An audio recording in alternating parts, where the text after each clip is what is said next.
Well, hi, everybody. Thanks for joining us on Logistics Executive TV. I'm joined today by an industry colleague who is a specialist aligning education with industry requirements, in particular curriculum and in particular online platforms, which she has an extensive amount of experience in. Without further ado, it's my great pleasure to introduce Willem Maritz. Willem? Nice to meet you, Tim. Yeah. Thanks for the introduction. Excellent.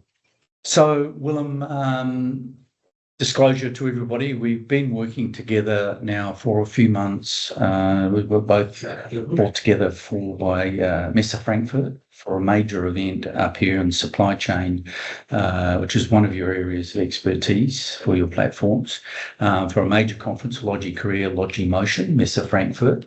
A couple of months ago, and it really intrigued me with the activity that you've been involved in, your history in particular. So why don't you give us a bit of a background into Willem, and then we want to talk about Studium, which is the company that you've founded, and let's go from there. Okay.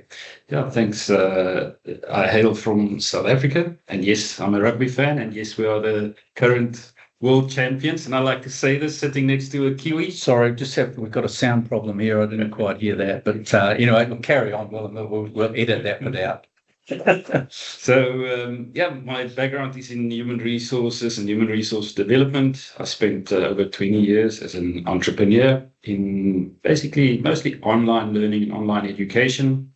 I had a couple of successful exits of businesses, and then started Studium Alliance with a specific mission to work on aligning what higher education institutions teach versus what industries actually require, because that gap is just moving further and farther apart. And I really realized that there's a big need for somebody to address the gap and help higher education institutions address it, because the current business processes that they have in place actually just do not cope with the speed of change. Yeah, sure. And what about your industry or academic sort of background as well?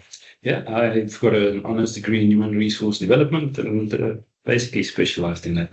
Yeah, brilliant. And you mentioned you've had a couple of successful exits in South Africa.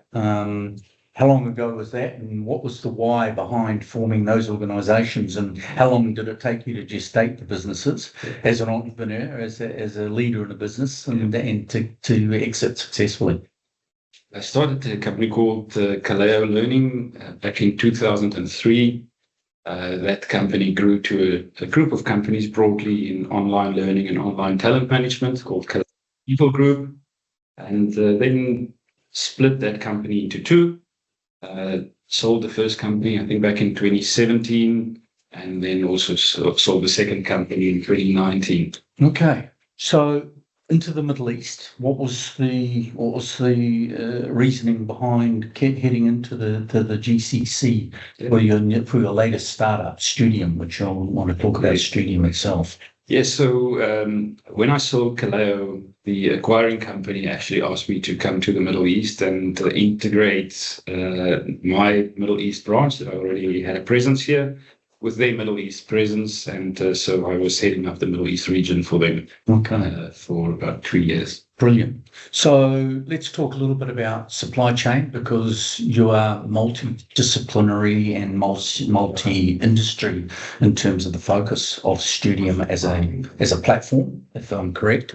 And you and I met because Messe Frankfurt brought us together and asked us to help together specialist areas of their conference recently, a very successful conference up here with Auto Mechanica, which is one of the biggest events worldwide. From there, I could see the people that you were bringing together on the panels that you had, and some of the people from my panels also ended up on yours the following day.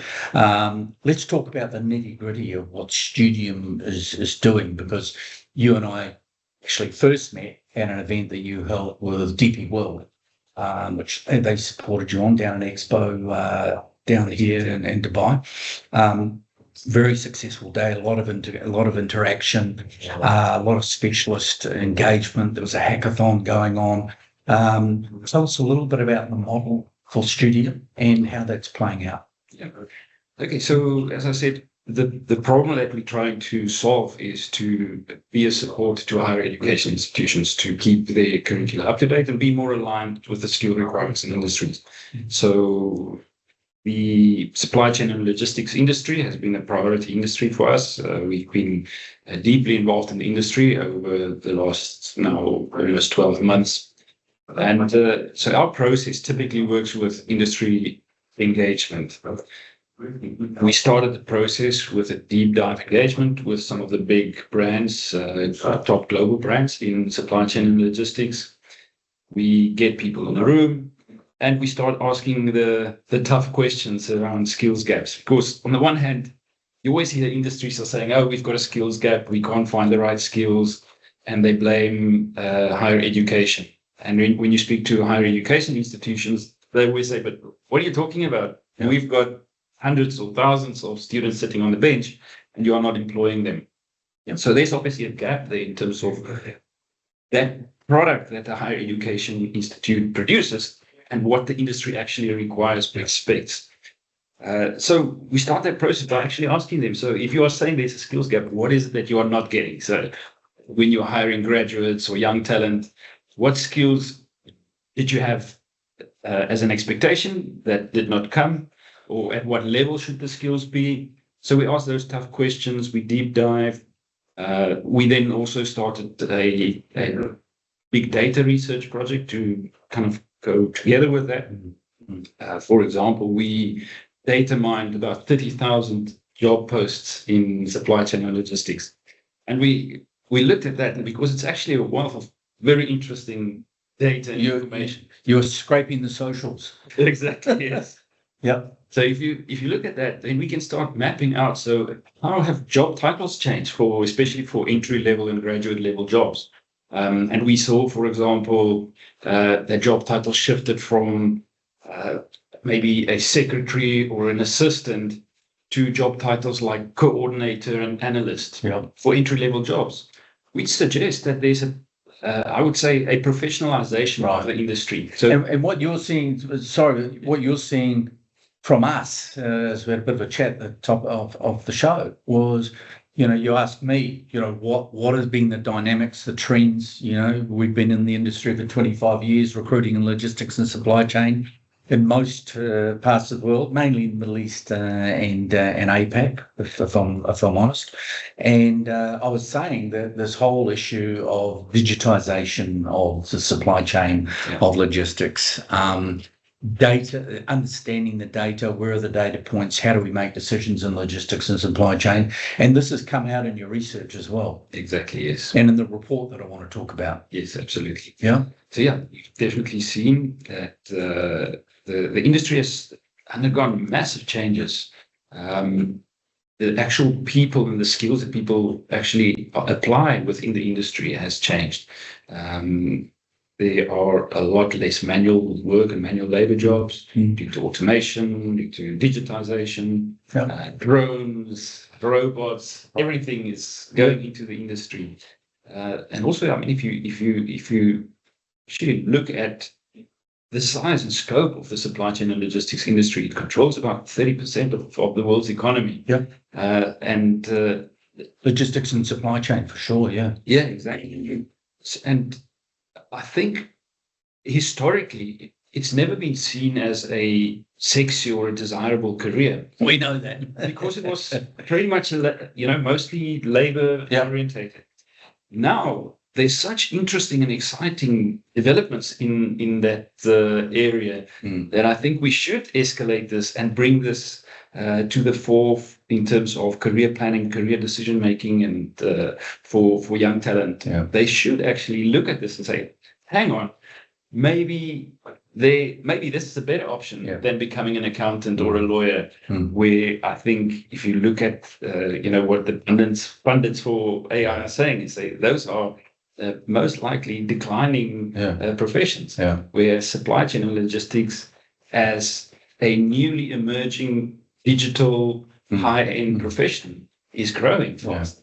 I suppose one of the things that fits in with that line of thinking is the fact that one of the research polls that we've done on LinkedIn recently, we do average of 1 or 2 a month around the world to various customers, was, the preference of talent coming into the industry, whether, being able to work hybrid, certain amount of days from home as opposed to every day of the week in the office. And bear in mind, the caveat on that, of course, is there are many jobs in logistics and supply chain where you need to be there. So I'm sure Mr. Trump and Mr. Musk would be very happy about that. But the reality is that so many now of the young people looking to have a career in logistics and supply chain are favouring hybrid work. So there's that tension there. There's that challenge, as you say, not necessarily a sexy industry. That we've been talking about this for over a couple of decades at conferences that you and I have been at from time to time, no doubt. So where do you see that? Where do you see the issues there? Because of people wanting to work hybrid and in an industry where you need to be on site, where's the outcomes there? To start with, I think I also want to just put it out there that let's not just make this broad-based assumption that all young talent want to work from home and want freedom and independence. I think a lot of data actually shows the opposite. A lot of the data actually says that young talent, young professionals, they want to have a sense of belonging. They want the engagement. They want to work. No, they want challenging tasks. They want to collaborate in those challenging tasks. And yes, they do want flexibility in their work environment. But the assumption that they prefer to sit at home and not be supervised and not have challenging roles, let's just be clear about what is it that they want. And of course, we're seeing a lot of research come out now post-COVID about the effects of the isolation and the lack of engagement, especially for young folks, generations from COVID, and the psychological issues, the mental issues that are now coming from that. So that would fall into line with the issue. A lot of young people are now seeing and understanding the value of communicating with other people, not sitting in front of a screen or on their mobile all day, and getting the opportunity to commute and travel and exchange ideas with people. Yeah, exactly. Yeah, good stuff. Plans for the report. So what is the report called? And I understand you're looking to regularly update that and circulate it. Yes, so we now sit with this report that's a wealth of really useful information. It's freely available to anybody in the industry. Mm-hmm. The main target audience and purpose of the report would be for higher education institutions that teach supply chain and logistics, or related skills. So help give them the data to help them and what the trends are, to help them understand where the gaps are, what the candidates are saying, or potential career and engagers, and where they as institutions can fill that gap and be more relevant to people coming into the industry. Exactly. So Studium Alliance, as the name suggests, we work we work in industry alliances. So in this case, we have an alliance between industry, big brands and employers, industry professionals and consultants, specialists like yourself, and then education. Okay. And in this alliance, we are trying to actually solve this talent gap issue. Yeah. So the role of the report is for higher education to grab it and say, let's have a look at what the top employers are saying they want in terms of skills. Let's compare this with what we are currently teaching. Yep. And if there are gaps, let's address those gaps. And that's basically the service that we provide as Studium Alliance. We say, we can help you to address those gaps. Of course, if you have the right skills in place, you can do it yourselves as well. And then very importantly, on behalf of these employers that have contributed and participated in this alliance, they are basically mandating us to issue a certification to that curriculum as an industry-aligned certificate. That complies with their requirements. And I understand this has happened already in Europe and various other places where all the boxes have been ticked in terms of formal certification for the Studium Alliance documentation. Yeah? Correct. So, I mean, in many industries, this is a known practice to somehow certify and verify alignment to industry requirements. And this is exactly what we are doing here for the supply chain and logistics industry. So those industries that do align and prove to us that they are aligned to these requirements, we will issue an industry aligned certification. And this certification, obviously, from the point of view of a parent or a prospective student, says that if I enroll in that program, it says that I will actually be acquiring the skills that the employers really want. Okay. And I think this is a really powerful thing, given the big misalignment across many industries and academic institutions. Yeah, I've got to say, having been a guest lecturer at a range of unis in Asia Pac and here in the Middle East over the last 25 years since we've been in business, when it comes to Q&A, if I'm typically giving a guest lecture to a supply chain MBA class, for those who haven't been in the industry a particularly long time, not surprisingly, there's a lot of questions that they're asking that I would have thought that the courses would have coached them on and that they would have been educated very well on to get their MBA in this case.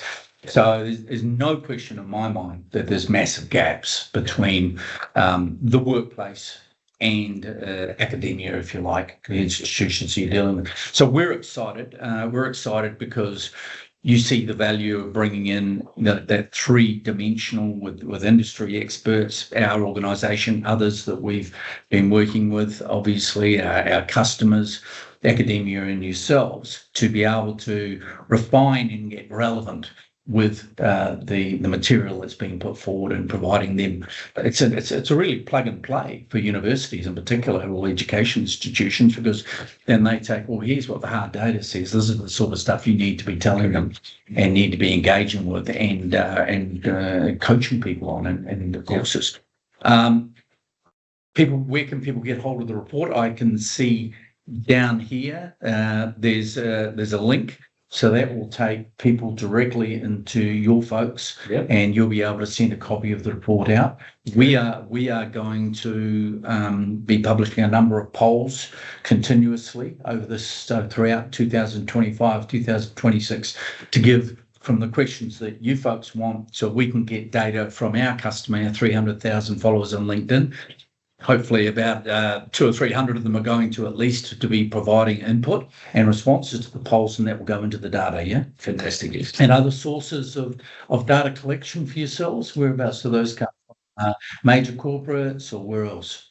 Yeah, so our main source of data collection is industry engagement. So we are inviting any employers or consultants in the industry that also feel that you have value to add, you want to maybe first have a look at the report. If there's anything in the report that you disagree with or want to add with, or you think is omitted, please engage with us. And in the alliance, we basically workshop these things, we debate, and the more we get different views and opinions, the more we can maintain a high quality piece of information that's really useful and valuable to our educational partners here. Brilliant. And from a marketing perspective, anybody who's contributing in that way that you're discussing also gets mentioned and highlighted in the report if they wish. Their logo is attached as a contributor to the report itself, and the report's going global, so it's good marketing opportunity for companies. Yeah, good. So thanks for that question. Yeah. So basically everybody who contributes, of course, get credited in the report, as well as for the individual contributors. We issue a contributor digital credential, digital badge that they can add to their LinkedIn profile. And then there's also kind of a next tier up in terms of formally joining the alliance. So for those organizations, employers, consultants that want to formally participate in the alliance and be part of the governance of the alliance, part of the funding of the alliance, and making this work at a global scale, please get in touch and let's have a conversation in terms of how we can work together. and give value, whether that's commercial value, brand value, talent value, improvements in the industry. How do we make sure that all the stakeholders in this alliance gets full value for this collaboration? Brilliant. And also for another segment of our audience in the event industry, of the 5 or 6 events I've got lined up throughout the next few months in Singapore, Sydney, Saudi Arabia, and here, I've actually mentioned some of the work that we did with the report. Those folks have now reached out to you. You're a seasoned speaker. I've seen you operate. You're a class act.